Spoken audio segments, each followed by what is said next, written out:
Hey guys, welcome to F1Podcast, episode 126. And Max, there's been nothing happening in Formula 1 this week. It's been so quiet, can you believe it?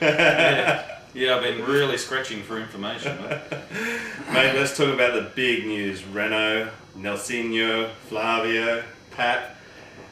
Start us off, mate. What do you think about what's been going on? Alright, question for you. You could almost say you're in any sporting team, but let's say you happen to be a Formula 1 driver, right? And it's your second season in the sport. And things aren't really going according to plan. Yeah. And your boss says to you, right, I want you to deliberately crash this couple of $1 million worth of machinery because I need a victory. Because the potential is that our company is not going to be returning to Formula 1 if we don't get results, but I need you to crash, okay? I'm your manager, and I'm the team principal at this Formula 1 team. What would you do, and what would you say to someone who said to you, I want you to deliberately crash? Fuck off? Yeah, that's pretty much the answer. I'd laugh first and ask that person if they were joking. Yeah. And then I'd probably tell them to get stuff. Yeah, Max, I'm a team player as much as anyone, you know. If I'm playing a team sport, then I'll pass the ball when I'm about to be tackled or whatever. Sure. But I'll tell you, to crash a Formula 1 car and then drop a shit bomb into the sport and say that, you know, this has happened. And by the way, he did this after his contract wasn't reviewed. To me, it doesn't show much integrity. It doesn't show much balls, Max. And personally, I just wouldn't do it. I can sort of understand why he did it, but I wouldn't do it. Yeah, I hear your point. I'm sorry. This is we all talk about bringing the sport into disrepute and all that sort of carry on. Cheating's been going on in Formula 1 for probably the last 50 years, right? Let's be brutally honest. Yeah. But this is. Unfortunately, they broke the 11th commandment. They got found out, and this is not good. I mean, this drags the credibility of the sport through the mud once again. I mean, we had Liargate, we had the Ferrari McLaren dramas when McLaren were fined €100 million and all that. Now we've got Crashgate, and we really don't need this. And for Briatore and Simons to turn around and say, "Oh no, we're not going to contest this," is, as we all know, tantamount an acceptance of liability. Of guilt, of guilt, of liability. There's no doubt about that. But it doesn't end here for Flavio Briatore. That's for certain. And I guess we await the repercussions of that. But a very sad day. I feel sorry for the guys at Renault, the guys and gals at Renault. Yeah, I feel sorry for Renault. I feel sorry for Ferrari and Massa, whose championship may or may not have been affected by this. Yeah, for sure. If Alonso had no inclination or no knowledge of this, I feel sorry for Alonso as well. Yeah. I'm not saying that he didn't, but if he didn't, then I feel sorry for him. That his victory's been put a question mark over it. That basically he was gifted that win. As much as I like Fernando Alonso, and I'm a huge Alonso fan, to me, or for mine, he couldn't not have known about this. He pitted early for fresh tyres and fuel. That in itself, to me, you could argue that, that was just the strategy. They were running light deliberately to try and get him up the field, but he was running about 15th. Yeah. I'm sorry, someone knew something, I'll put it to you like that. Now, maybe Alonso didn't know, but his engineer would have known, surely. Why else would you bring a guy in that early if you weren't part of this strategy? Yeah, I'm not sure about that, but one thing that I am sure about, and you said it a minute ago, Max, is that this isn't new in Formula 1.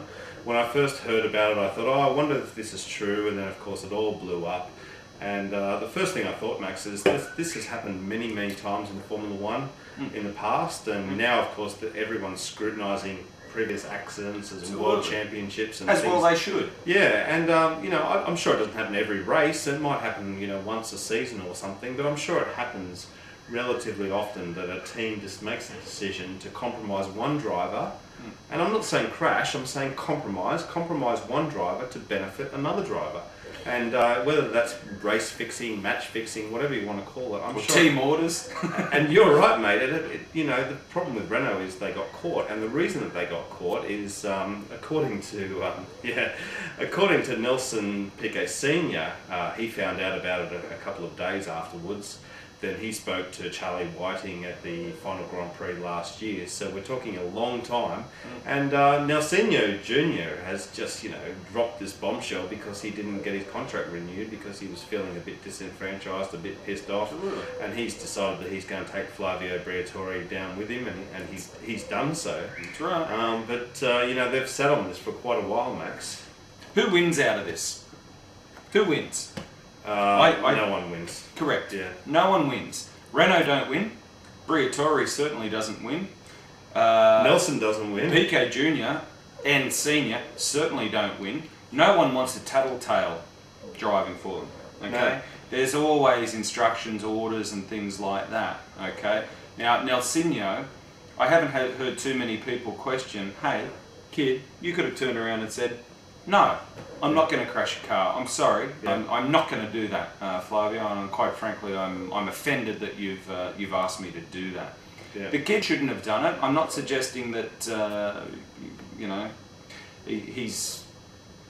Well, I guess Flavio should never have asked him. He should never have agreed to it. Okay, Yeah. That's the first thing. Now he was complicit in the cover-up.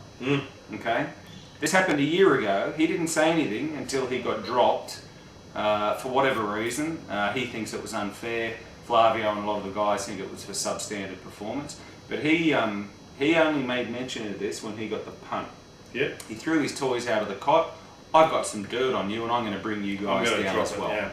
Yeah, exactly. So it's a pity, but Formula One doesn't win, Renault don't win, Flavio, Pat don't win, and Nelsinho certainly doesn't win. And I agree with what Martin Brundle has said about Piquet. The guy is pretty much unemployable now. No one else is going to take up an option on a driver who would do that, and also who would leak that to the media as well. So we've had comments from all sorts of people, from Brundle, from Irvine, Lauda, all sorts of drivers have been making comments, and as they will. And it's all going to come out soon, Max, when Renault get their penalty. What do you think is going to be an appropriate penalty for Renault? Do you think? Do you agree that maybe Flavio and Pat have jumped so that Renault won't be kicked out of the sport? Which is the rumour that I read, that basically if they'd said everything was rosy, and then they were proved otherwise, that the whole team would get kicked out of the sport. So they're fallen on their sword, Max. I actually think it's going to be a significant fine. And has to be. Yeah. And it's got to be more than €100 million. Exactly. If you look at what happened with McLaren and Ferrari, it simply has to be more than that. This was from what we can gather, a clear instruction for a pilot to crash a car. Forget his or anyone else's safety, okay? You got to crash the car. So to me, that's worse than Ferrari Gate, and I think the fine of in excess of $100 million would probably be a good starting point as far as the penalty is concerned. But I'm sorry, this is probably the worst thing that a Formula One, or one of the worst things a Formula One team can do. It's like in football, telling a player to take a dive or whatever the case may be. Happens all the time. In this case, because we're dealing with multi-million-dollar machinery, it doesn't happen often, but this is clearly come at the wrong time for Formula One. We've had a lot of scandals of late, and this doesn't do it any justice. So I'd say a fine in excess of €100 million, and who knows, the FIA might impose another penalty. I mean, who knows? I'm not quite sure. They might be. They might have to lose some constructors points next year, or drivers. I don't know. Yeah. But to me, a fine in excess of €100 million is a hell of a good start. But that could push Renault out of the sport. They could turn around and say, "Well, here's your fine payment, but we're not.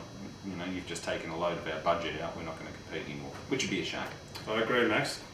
All right, guys. Well, we haven't held back, so don't hold back in your comments. Let us know what you think. Be brutal. Tell us what you think. What's going on with this Renault situation? What should happen? Like they aren't always brutal. Jesus Christ. And anyway out there that supports Piquet, I mean, of course, you're welcome to comment as well.